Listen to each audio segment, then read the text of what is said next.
Now, before we get to the Kickstarter that you just mentioned, before we do, I'd like to take a slight side step.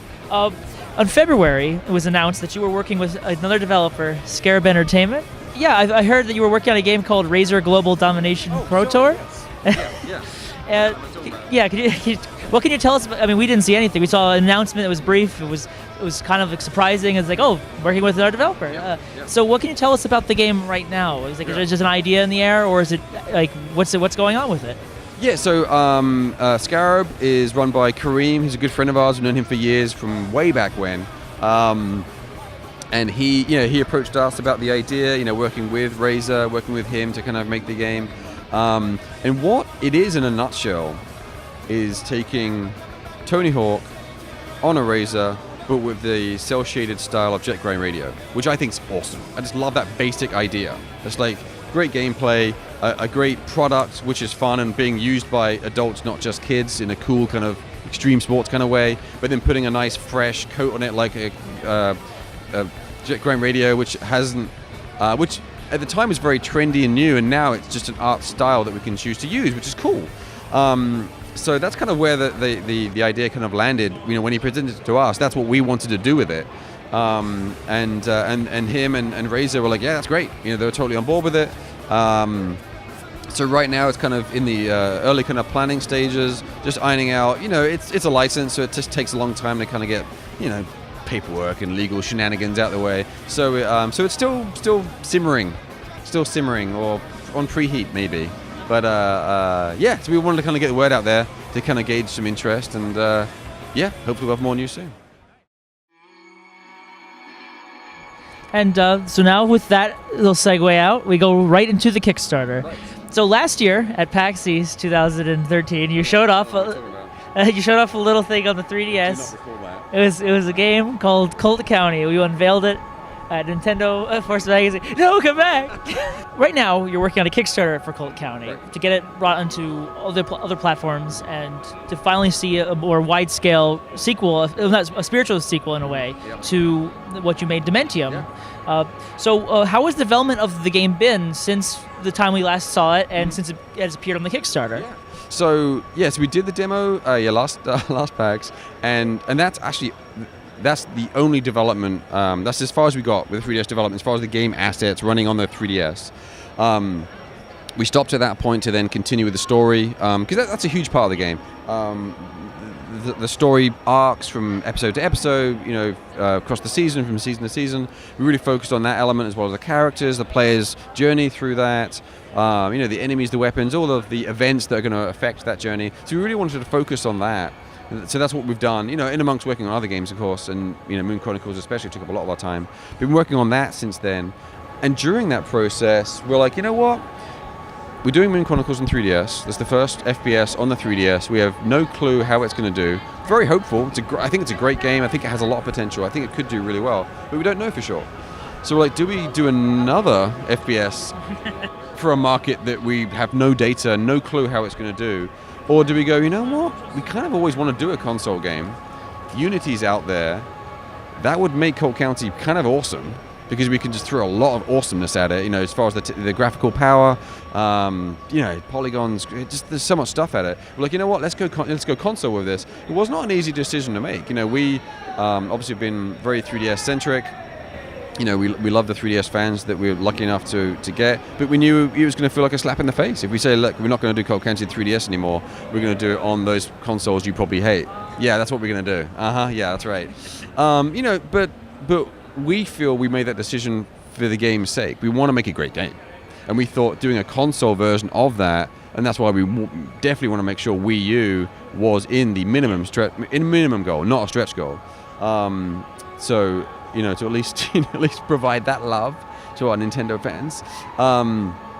So we made the hard decision to go console. And man, as soon as we started playing around with Unity, we're like, oh, this is awesome.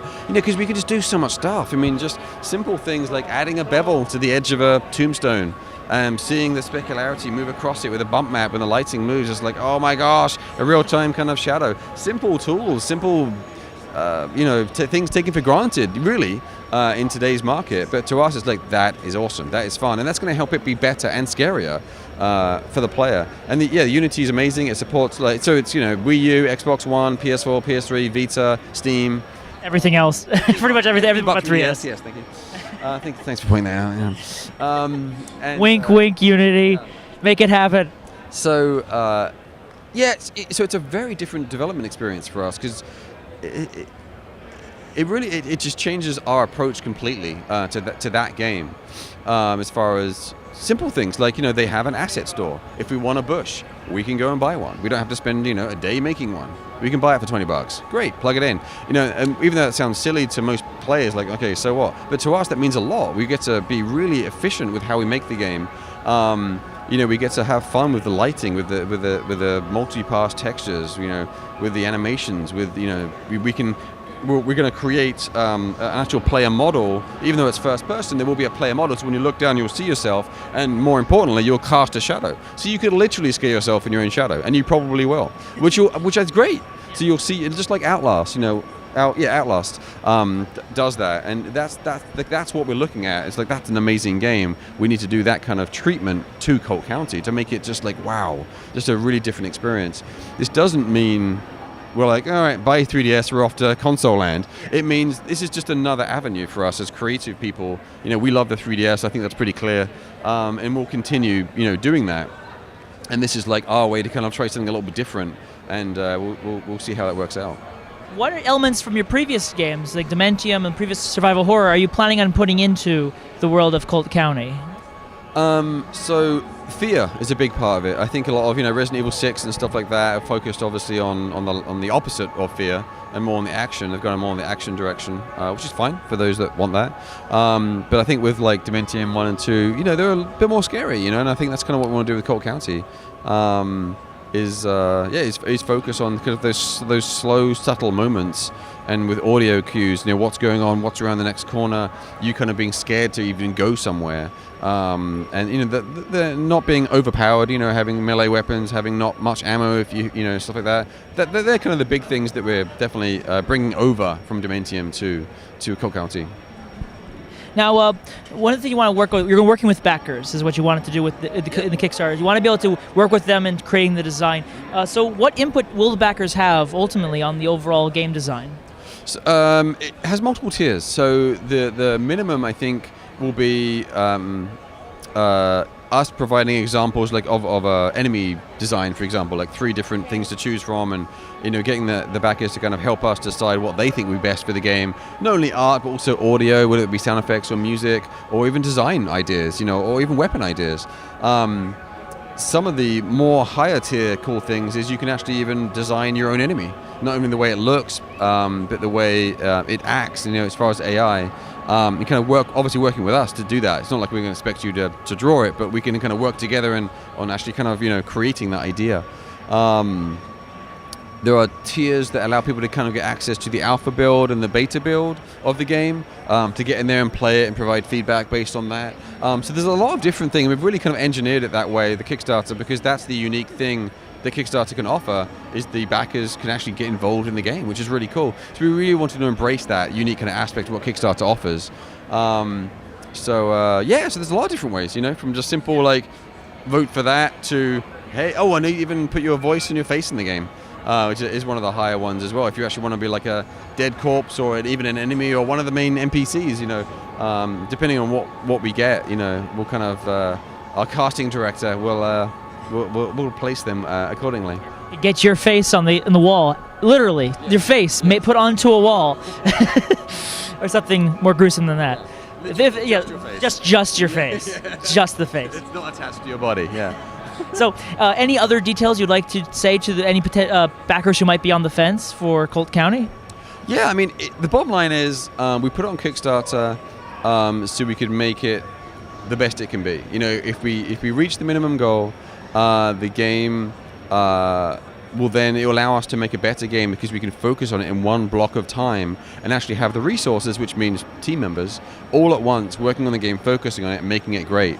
If we are unable to meet the minimum goal, that means, we'll continue making it, but it's going to take a lot longer to do. And honestly, it won't be as good, I mean, or potentially not as good, or it'll take a lot longer to make it as good because we're going to be making other games at the same time to bring money in so we can continue to make games. So it's just really going to drag it out a lot longer. And another big thing I really think is that, the backers' input on helping kind of craft the game. I've seen a lot of people comment saying, "Oh, this looks awesome, I'm definitely going to buy it day one." It's like, but it'd be better if you buy it day zero, because otherwise it may not have a day one. I mean, there is a chance, even though we don't want to admit it, but there's a chance it may never exist if it doesn't get backed, because we may continue on the side, but other things may come up. We're a business at the end of the day, even though games come first, but we have to make money to make games. So if it doesn't get backed now, there is a chance it wouldn't happen. So that's why they should back. If you want it, put your money where your mouth is. Yeah. You heard him. Back Colt County. Make it happen. And support all the other Renegade Kid endeavors. 3DS has Mute Muds Deluxe, Bomb Monkey, Treasure Knots coming soon, Moon Chronicles coming soon, ATV Wild Ride. He also developed Planet Crashers, which was published by UTV. And on the Wii U services of Mutant Muds Deluxe, PlayStation Network has Mutant Muds Deluxe, and also Steam has Mutant Muds Deluxe. Treasure Knots coming soon. I think I got everything.